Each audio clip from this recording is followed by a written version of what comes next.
Hey, Riddle here. Welcome to my channel, or welcome back. If you're a subscriber, I really appreciate it. I'm going to do a little walkabout through the garden and talk about something that I am observing and I think is noteworthy. So we're in the throes of a, kind of a revolution right now with the violence against African Americans and the whole Black Lives Matter movement, among other things. And, part of this movement and part of getting the attention of the government and the people of the United States, it often takes violence. And sadly, but that we are a culture of violence. And we cannot deny that we are a culture of violence. All you have to do is, see which movies are being released at the theater. And when you sit there and watch the trailers and 5 out of 6 of the movies have violence in them, it pretty much tells you where we're at as a species and as a country.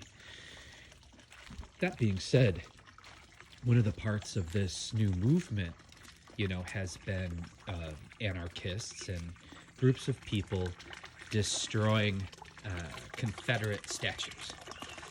Now, as offensive as the history is of a Confederate statue, as would be how offensive the actual structure or prominence and the reasoning or the utilitarian reason of Auschwitz, yes, it's a horrendous thing.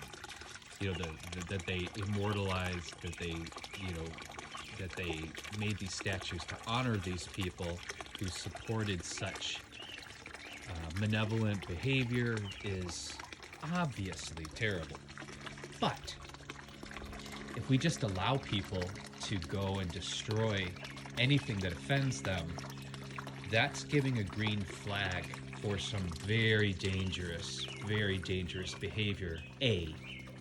And B, if we erase all sense of our negative history, if we destroy all evidence of what we think is offensive, then what do we have left to remind us of that history? That's my question. The second thing I want to point out is that, these statues are valid historical pieces of art. It doesn't matter if they're offensive or what they represent. They are still, some of these were hundreds of years old, valid pieces of art, and they are historical documents of this country. So why don't we look at this not like apes, because it takes no power to destroy something.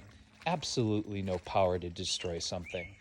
An animal, an insect can destroy something, but it takes a lot of power and a lot of focus and a lot of intelligence to create something.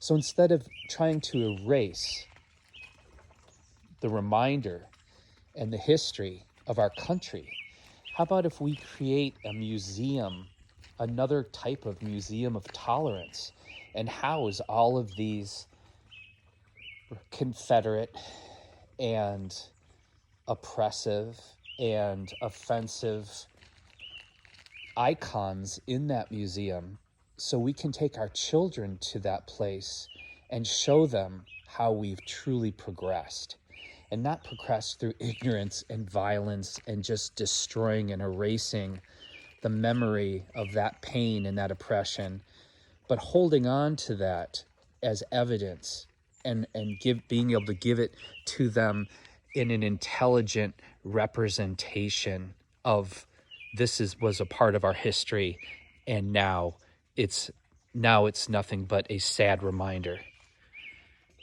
So, how do we get this museum started? And hopefully there'll be enough statues left to put in it. Those are my thoughts for today.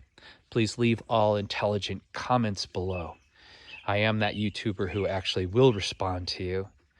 And I want you to take care of yourselves, and please, let's take care of each other, because I feel how we treat each other on the streets, that's our ultimate reality. And it's more important than ever.